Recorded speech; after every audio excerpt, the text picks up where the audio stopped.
I didn't sleep for a week. I was on Instagram for 18 hours a day. I got really obsessed with Anthony Fantano. He was what I wanted to be. I was like a cornered animal.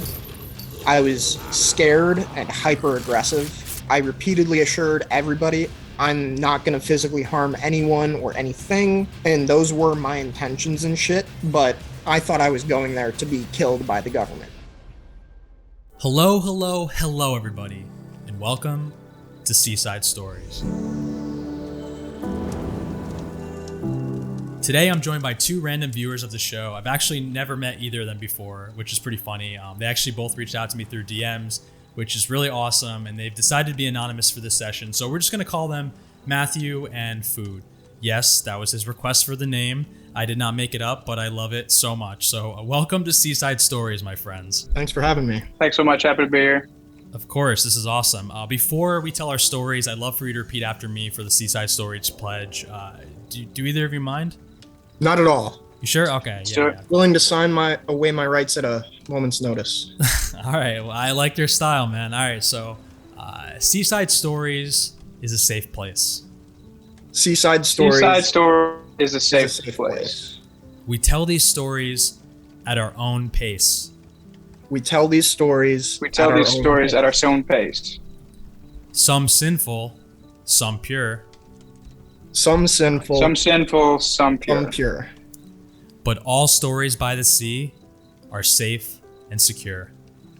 But all stories by the sea are safe and secure. All right, we can begin. It's summertime, COVID is happening, and I'm home alone with my brother. One of my brother's friends come over. Him and I were in the same math class my freshman year, his sophomore year. We were in geometry together. He dropped acid in class. Oh my God. Just for a little context of who he is. Guy really fucks around with shapes. Yeah, I was going to say, that's the best class to ever drop acid. Hell yeah. Yeah. And so he comes over and he brings this giant bag of mushrooms, probably the size of my head. And I take 2 or 3 grams to start, and I'm doing good. Throughout the day, I end up popping these things like candy. So I'm not really sure how much I ate. I want to say anywhere between 4 to 12 grams of shrooms. Fuck yeah. And then shit went down. Oh God. I didn't sleep. I didn't sleep for like a week. And in that week, I was on Instagram for, I want to say, 18 hours a day. Jesus Christ. Trying to make it big and become an influencer in a short amount of time. That's crazy, because from the experiences I always hear, like, people don't want to be near their phones. That's the craziest thing. Yeah, when I'm on shrooms, I put my phone in another room. That's nuts. Yeah, I just got sucked into my phone, and I figured out this is the smartest I will ever be. This is what I like. This is the time for me to make my move. Yes. And so I'm on Instagram maybe 18 hours a day because I was looking for patterns and shit. Like, brains are very good at pattern recognition. Mm-hmm. I started finding patterns out of nowhere, and eventually one of the patterns I was looking at was color theory, and specifically I thought that the color yellow was indicative of closeted people, mostly because I got really obsessed with Anthony Fantano. Okay. And because he was a music guy, I really liked his work. He was part of the internet. He was what I wanted to be. He made his way by building an audience through the internet. He did things his own way. He has a lot of influence now. Like, people genuinely look up to and respect him, even though he says, I'm just a guy. So I get really obsessed with Anthony Fantano, and I start spamming his accounts. I'm talking and at least 2 comments under every single post going back probably 8 months of his work. I commented on every single one. I'm not sure if the comments are still there or not. I thought, hey, he found success. Maybe I'll just badger him until he gives me all his secrets. Now, his secrets are probably he works his goddamn ass off. He's the busiest the internet's busiest music nerd for a reason. He puts in the fucking hours. You're right, he does. The Rock made that song about him. You're absolutely right. This internet hyperfixation turns to the MMA scene, the Russian MMA scene. Okay. Sick. I really liked MMA and I really liked Russian, so I decided, you know what, I'm gonna look into the Russian MMA scene. And Oh my god. yeah, I saw fighters wearing yellow shorts, and I'm like, he's closeted, because of my previous color theory thing.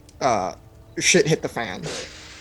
I thought that the Russians were gonna kill me for outing their MMA fighters. Oh my god. Jesus Christ. Yeah, I saw a video of a burning boat, and yellow text with some very ominous music. That shit set me off. Oh my god. I saw a lot of masked individuals standing next to local officials with their fists up. I can't show you the images, but I can tell you the Russian officials. I still follow the Russian officials that I saw in these biker gangs. I was on Instagram probably 5 or 6 days. I didn't get the Holy Russia thing. Fuck. Yeah, I didn't get the Jesus Russia Christ, thing dude. until probably day 3 or 4. Oh my god. Was day one Fantano? It all kind of melded together, man. I can't give you accurate It's time okay. stuff, but like, Wow. speaking of Fantano, that's actually how I found you and your channel. Oh, no way, really? Yeah. I was on Instagram and I was looking at anything that was Anthony Fantano, and I found you, and you were a smaller creator. You had probably 1,000, 2,000 followers or something like that. Uh-huh. And he followed you, and I wasn't sure if he made a video about you or something. I think you made a video because he liked one of your posts Okay, or yeah. something. And then I'm like, this guy knows what's up. I'm gonna follow him. Yeah. I'm blessed to be a part of this experience. I mean, that's kind of like insane that this story relates back to that. I would have never pictured that in my whole life, that's how you found me, was related to this story. So that's like a full circle. Holy shit. Mhm. I'm scared of the Russians. Yep. Um, I don't have to be on drugs to be afraid of the Russians, man. No, they're that's crazy fair, that's over there. fair. Not all Especially of them, right, but right. some of them. I don't know. I was hallucinating that I died and that I was the Messiah. So there's that. Right on. Wow. That was early. That was very early. I'm pretty sure. The first part of the trip, I was tripping because of the psychedelic mushrooms. Mhm. The back end, I was tripping because I hadn't slept in like 5 days. Holy fuck. Yeah. That's that natural shit. Yeah. And eventually, like my family like kind of noticed and picked up on I was acting very strange. Mhm. And they were like, hey, you should go to the hospital. And I'm like, I'll go for 3 days and then I'm going to leave. Because Jesus rose on the 3rd day. What a reason to leave the hospital. Oh my god. So I go in. At this point, I was like a cornered animal. I was scared and hyper aggressive. In the Because- This is in the hospital? Like in the lobby, in the waiting room. Yeah, okay. So I repeatedly assured everybody I'm not gonna physically harm anyone or anything. I'm here to get help and stuff like that. And those were my intentions and shit, but I thought I was going there to be killed by the government. Holy fuck. Yeah. It wasn't very good. Intake was very excruciating because I felt as though they were poking and prodding me to see just how tolerant I was, to like just how like safe I was to be around. A lot of subliminal shit they were trying to do. I felt like they were trying to control me without me knowing it. Like brainwash you or some shit? Yeah, like that kind of shit. The first night, I can't get to sleep. So I'm like, I go to the counter and I say, hey, I need some sleep medication. I have no idea what they gave me. There is only record of me taking what I was later prescribed. There is no record of me taking any sleep medication. Holy shit. So I have no idea what they gave me that first night. That's pretty scary. I'm woken in the middle of the night, and there's someone sitting in a chair at the foot of my bed. Oh, fuck. No. Yeah. Jesus Christ. It's Vlad. It's Vladimir. No, it was... Vladimir's coming to get you. Yeah, it was one of the staff members who would not talk to me. Like, I would I tried to talk to every single person in like my ward, and certain people would just look at me and look away. Certain people would engage me in conversation, and certain people would actively avoid me. Wow. Which is understandable, but like that's just normal human behavior.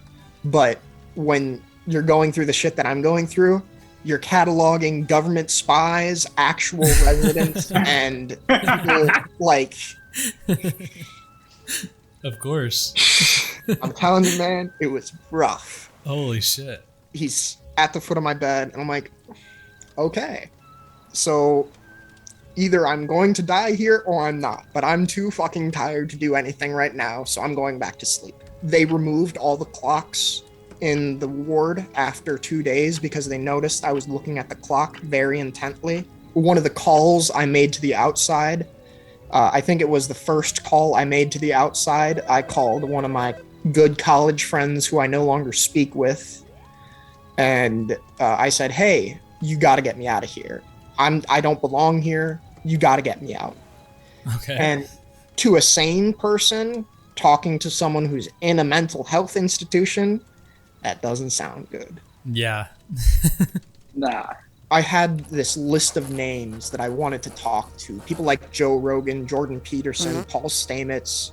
I'm pretty sure you know who the first two people are, but Paul Stamets is a mycologist. He does research into mushroom and fungi. Oh, yeah. Cool. I don't know who that is, but... I thought that Meredith from The Office was in my mental health facility. I just happened to think, oh, she kind of looks like Meredith. Yeah, that's Meredith. I've decided now. And there was an interaction. I was walking towards the hall, towards my door, down the hall, and I passed her, and she was on the phone. And she looked at me very intently for like 2 or 3 seconds. We made eye contact. We locked eyes for like 2 or 3 seconds. And then she turned her head away into the like receiver or whatever.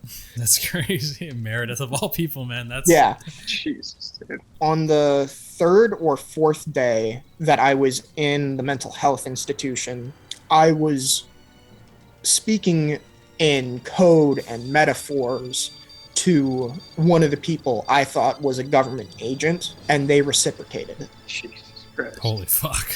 That was where I really lost my shit. This is after you've slept and stuff, too. Yeah. Damn. I have everything out of my system. I still don't have enough sleep, and I talked to one of the people who I think is a government agent in code, and they reciprocate. And then everything that just happened is validated. Holy shit. Like, Which is exactly what you want to happen, like when you're in that state. yeah. Like, Yeah, actually, I it's feel like great. that's probably the most reassuring. It's more reassuring than scary at that point. You're like, finally, someone believes me. It's real. Yeah. You know? Yeah. Yeah. I'll jump to the second visit. Last year in April, I was smoking way too much weed. I wasn't sleeping enough. I wasn't eating. Shit. I'll just leave out the comedy part. It's not important. But I go back, and then after 3 or 4 days, I like actually improve a lot more. I stopped thinking about the paranoia and shit like that. I went around Easter time. Very bad idea. I went to a church service, and that was full of messages from the government. Oh, God. It was not good. But, you know, after my second time, I really realized, hey, this is probably just you were having a really bad time with drugs and sleep deprivation and hunger and stuff like that. I still have paranoia. Like, it's a lot less, but like sometimes I'll see shit and I'll be like, this is directed at me because like I thought that I thought that I was a global terrorist at one point. Oh my God. Yeah, I was. So, I was. so having you don't do drugs anymore. Oh, I smoke weed. Oh, you do, but you're okay now with it. You just have a better handle on it. I have not tried psychedelics since my last time. Probably a good idea. Probably a very good idea. Yeah. But weed is very nice, and I have a history of abuse and am a lot better at controlling myself. I know a lot more of the pitfalls. I'm not saying I'm 100% good, but I am a functioning human being who's got a better head on his shoulders than he used to. I'm really happy with my life, and I've got people that support me. Hey, bro, progress is progress. It's something to be very proud of. And yeah, my therapist says that. You seem like an awesome dude. I really like you. And thank you so much. It feels good to share this with an audience. I feel like I have an audience, which is what I've always wanted, but it just feels nice. Thank you for the opportunity. Thank you guys so much. I mean, you both are people who have followed me online and have been fans of my work, and I just really appreciate you coming forward with your stories. It's been great to spend some time in the woods with you both, and I feel like I got a lot of stuff off my chest. How about you guys? Yeah, absolutely. Thank you so much, guys. I appreciate you both. Thank you.